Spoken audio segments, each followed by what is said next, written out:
everyone, welcome to Wellness Wednesday with myself, Dr. Olivia Joseph, and Dr. Anthony Pasek of the Wellness Connection. So we are just going to do a little bit of a wrap up to the detox. So for those of you that watch us on the Wellness Connection page, if you did the detox with us, great job, high five. For those of you who want more information about it or want to do it at a different time, the Detox with Dr. Olivia Facebook group is where all of the videos and the files live. They'll never go away. You can go at your own pace. And if you want to learn a little bit more about it, that's where you'll find that information. Did you finish your detox finally? No.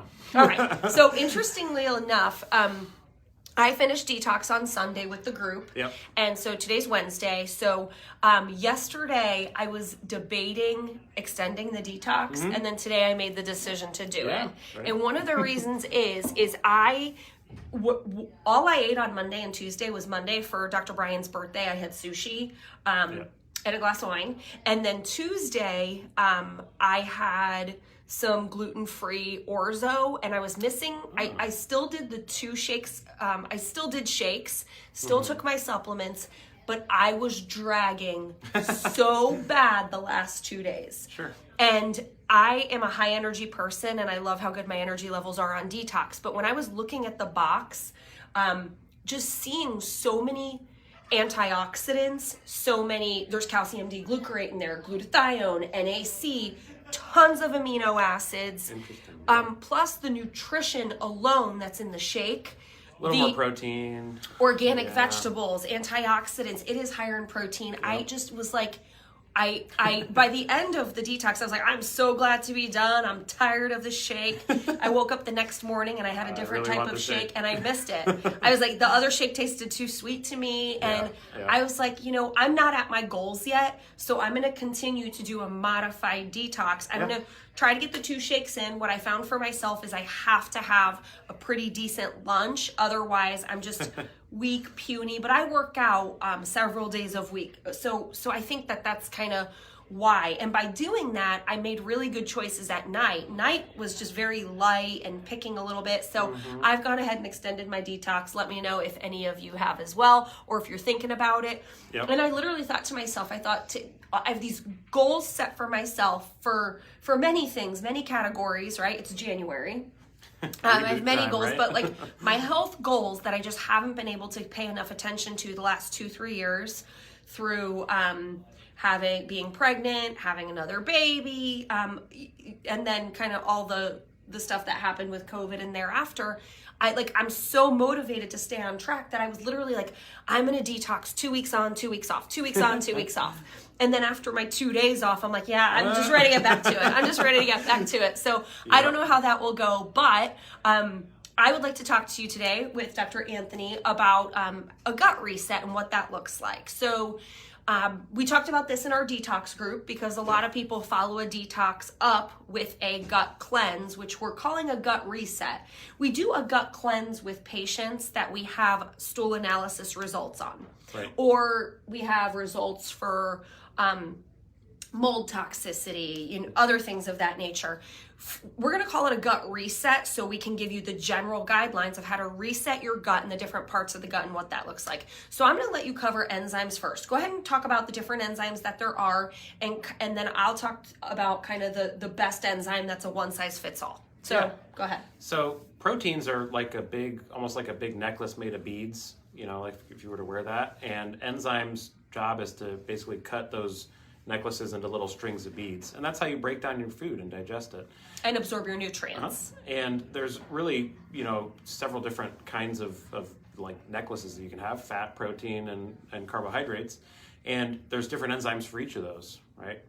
So you need these little scissors that you can take to break them down. You should be able to make them, but some people don't do a great job of making them for whatever reason, right? Well, sometimes it's because of a very, very acidic diet, drinking soda, carbonated beverages. Could even be too much coffee, too much tea. Could be medications. Could be, just sluggish production of these enzymes. Part of it's also aging. So as we age, our pancreas shrinks, and unfortunately, that makes us less efficient at digestion. Right. And when Dr. Anthony and I do a stool analysis, if we see fecal fat, that's no bueno. That's a sign that you actually have malabsorption. You're not only not digesting your food properly, but you're not absorbing your nutrients properly, no matter how healthy you eat. We see this a lot compromised in people who have their gallbladder removed. Yep. The reality of it is a ton of people have their gallbladder removed, and when that happens, you put more stress on your liver, but you put more stress on your digestive system. So the enzyme that I feel like is the most benign for a one-size-fits-all, I'm okay with everybody taking this one, is a pancreatic enzyme. Yep. So pancreatic enzymes contain amylase, protease, lipase. It's what your own pancreas makes to break down proteins, fats, and carbohydrates, like Dr. Anthony mentioned. Yep. There are other enzymes out there, betaine, HCl, oxbile. I don't feel as good about everybody using those, because if you do have a stomach ulcer, or if you stay on those too long, or if you have gastritis and don't know about it, those enzymes can flare that up. So I'm a big fan of, if you're going to do a gut reset, I like pancreatic enzymes. So the Pan9X by Metagenics, not Metagest. That's the one that I don't want everybody using. Right. Dr. Anthony and I use it all the time for gut cleanses, but if we're not working with you one-on-one, not the one we're going to recommend. Right. Go with the Pan9X, unless you don't have a gallbladder. I feel that if you don't have a gallbladder, you're A-okay to go right on over to Lipogen. Would you agree with that? Yeah. Okay. So how to use pancreatic enzymes or Lipogen? One before each meal, not snacks. So Great. Or on an empty stomach. not Not a good idea, right? Yeah. If you skip a meal. If you skip a meal, you don't need an enzyme. No. So, and I hem-haw if somebody continues doing smoothies for breakfast if they need it. You don't really need it. You don't need help digesting a smoothie. However, if you're looking to do a 30-day gut reset, taking an enzyme before your smoothie is going to help you stay in that 30-day window. Here's the interesting thing about pancreatic enzymes that I've actually been teaching for 17 years that some people know, some people don't know. When you take a pancreatic enzyme for a period of time, it makes your own pancreas more efficient in producing pancreatic enzymes. So that's why I like the word reset. So if you take it for 30 days and then you stop taking it, you're still going to be more efficient in digestion, just like we talk about with detox. Once you do a detox, your own detox pathways are more effective, more efficient. Same is true if you take a pancreatic enzyme. Right. So now let's go over to antimicrobials. These are things that kill bad bugs. What are bad bugs? Bacteria, bad bacteria. What are some bad bacteria we see all the time? Klebsiella. That's a bad one. Certain types of strep, E. coli. C. diff. Yep. Pseudomonas. Methane-producing bacteria, or SIBO, small intestinal bacterial overgrowth. Yep. What are some other common like dysbiosis we see? Like yeast, candida or other yeast. Even parasites and viruses. H. pylori viruses we'll see. So because 70% of your immune system's in your gut. So what are our favorite antimicrobials? Which ones do you feel like are great for a gut reset or kind of a one-size-fits-all? Yeah, oregano, garlic, berberine, black walnut. I don't have that list memorized. I can see the label in my head, but I'm like, what are the ones that are in there? I know what the product is. I don't remember the ingredients as well. I prefer to do a gut reset with Candibactin AR and BR, both. Yep. One of each 3 times a day with food. Always with food, not on an empty stomach, especially that Candibactin AR. It's potent. And it contains a ton of those ingredients that we were just talking about that kill off the bad guys. What I love about the Candibactin AR-BR combo is it has something called a biofilm disruptor. And what you need to know about that is many people out there have bacterial overgrowth and fungal overgrowth. Well, fungus or yeast has what's called a chitin layer. It's like this hard layer that's really hard to penetrate. Listen to how smart bacteria is, and even viruses. Viruses are so smart, they know where to hide in the body. They make a little shell. They make a shell. So the bacteria goes and hides inside the yeast biofilm, making it very hard to penetrate. So think about this. If you take an antibiotic or something that is only designed for bacteria, you won't even get to that bacteria because it's hiding inside the yeast. That's why I love Candibactin. We use biocidin all day. We use liposomal biocidin. Phenomenal product. But if I'm talking about a gut reset, I'm going to favor the Candibactin AR, BR together. Right. Would you agree with that? Yeah. Okay, cool.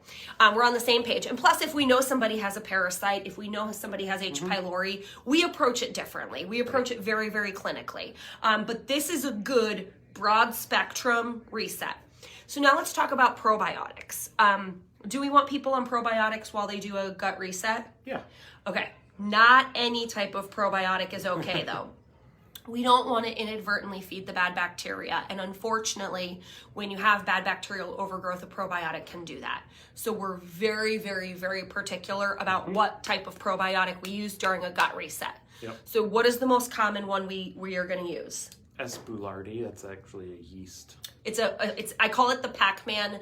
It is yeast, it's not bacteria. Right. I had somebody really nasty on YouTube once. I was talking about Espulardi and they're like, it's a yeast, it's not a bacteria. I'm like, I know that, but most people don't, right? Right. We have 15,000 people watching this video. It's still a probiotic. It's doesn't still mean a it's bacteria. probiotic, Biotic yes. just means a living thing, you know? So thank you. I should have had you respond to that comment. But at the end of the day, so it's a type of yeast, and I call it the Pac-Man yeast. So you know how Pac-Man feeds on those white dots? That's exactly what this does. So as these bad bugs are dying off in your body, you're sending in the cleanup crew. And that prevents you from having die-off symptoms, which we'll talk about. Like 90% of people don't have die-off symptoms. So I don't want you to put it in your head that that would happen to you. But there is a 10% there that it could happen to. So the only exception, so that's Ultraflora Acute. That's the Espulardi probiotic that we use. Always take probiotics on an empty stomach. Before bed is my favorite time to recommend them. Second best time would be upon waking. But before bed gives it more time to get down lower throughout the digestive tract. The only exception is once in a blue moon, we'll use Ultraflora Integrity in somebody that we know has SIBO and in somebody we know has leaky gut. Right. Without knowing that you have SIBO and leaky gut, the Ultraflora Acute, that's our one size fits all. That's what I want to use for a gut reset. Would you agree? Okay. Yep. So we'll talk, let's talk a little bit about die-off. So how would you explain die-off? You know, if you think of killing stuff in your gut like a battle, I mean, you're literally like fighting a war. There's going to be a lot of dead soldiers and troops and stuff, you know, that when those bacteria die or whatever microbes we're killing, you know, they pop and they've got toxins that they have in their cells and just the regular bits from the cells. That stuff just kind of is laying around. It's in your gut.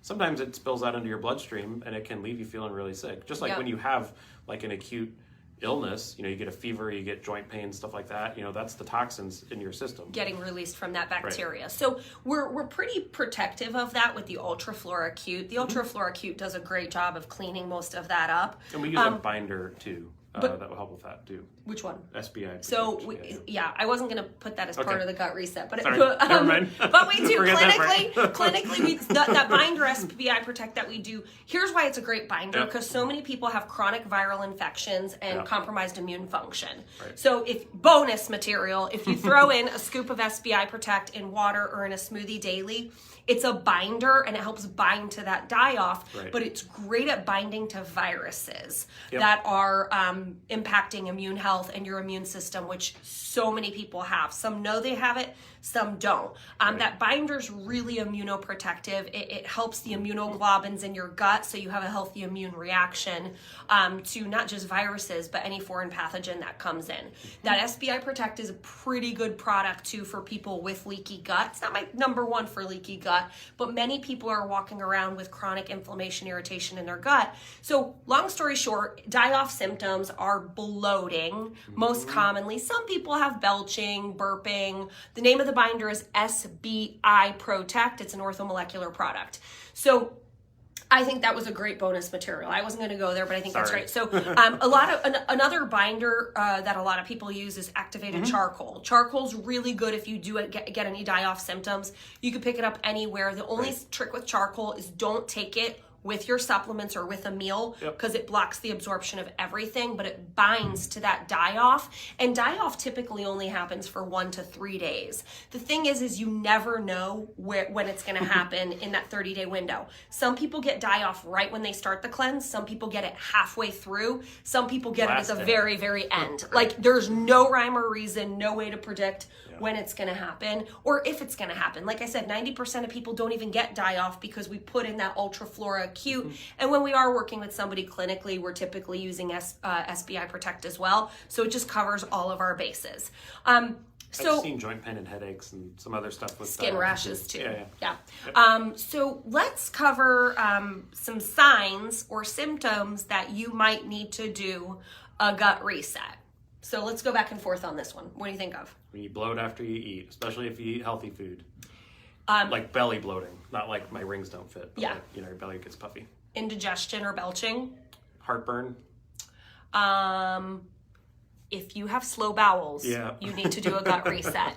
Because if your bowels don't move, you are a breeding grounds for dysbiosis or bacterial or fungal overgrowth. Like you're gonna have it if you don't go to the bathroom. How many times do you hear people say, that's normal for me, I didn't know how often I was supposed to go though? Right, Right. So do we want to define normal? Go ahead, define. At least once a day. At least, bare minimum. Bare minimum. Up to like 3, 4, 5 times a day. Some people think that's diarrhea, but like if you're going after you eat, that's actually another symptom that I was going to say. If you do have diarrhea, because that is not going to allow you to have good bacterial flora, and because of that, because it just gets it washed out. You probably that's most commonly caused by inflammation in the bowel due to food sensitivities or inflammatory bowel disease.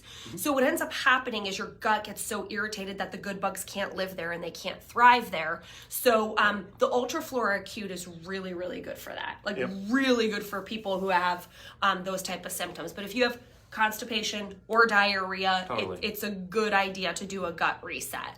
Anything else come to mind? I mean, all kinds of stuff. Skin rash, that doesn't necessarily...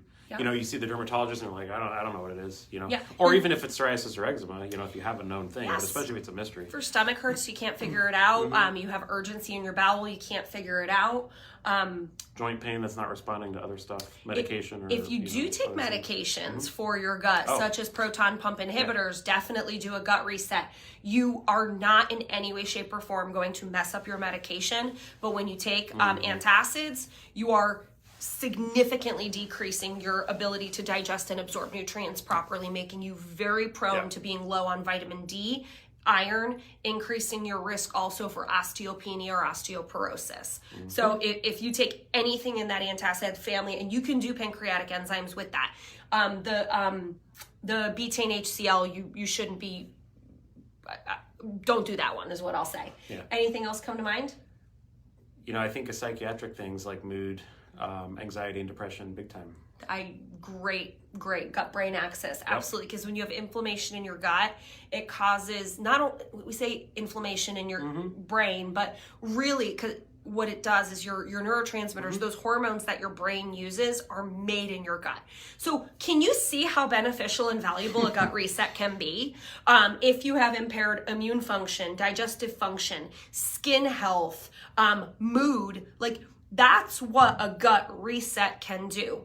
And you can do a gut reset just like a detox a couple times a year, but now you have kind of the one size fits all approach. And if you do want to look at things more clinically, we're here to help you. We're here to do that food sensitivity testing on you, that stool analysis on you, to see what you should and shouldn't be eating, and to see what's actually going on in your bowel. And if you do have a leaky gut, if you do have inflammation, if you do have bad bug overgrowth, are you digesting? Are you absorbing your nutrients? Is your immune system and your gut functioning properly? We see all that when we do a stool analysis. It's the most comprehensive testing that we do. It's crazy to think about, so many times people are like, I don't know, I went to the gastro doctor and they checked, they might have checked for C. diff. And you're like, but they did a stool test. Isn't that what you look for? Like, it's so much more. So different. Actually, you can check out a sample report of the stool analysis at vibrantwellness.com? If you just search Vibrant Gut Zoomer, it's pretty easy to find. Okay, so Vibrant Gut Zoomer, if you look that up, it shows you all the different things that we take a look at, which is far more comprehensive than, than any other than anything. So Yep. if we really need to figure out what's going on, or if you do a gut cleanse and you did great, but you want to continue to make progress, or you still have more going on, we're here to help you with that. So we'll see you next week. Awesome. At our Wellness Wednesday with another fun topic. Feel free to post in the comments anything you guys would like more material on. Dr. Anthony and I cover a lot of information on gut health, hormone health, thyroid health, detoxification. We do a little bit on mood, vitamin deficiencies, sleep. Stress. He does some neurotype stuff too that I probably will just sit here and keep quiet, which is really hard for me. So you guys have a great rest of your day. We'll see you next week. Bye. Bye.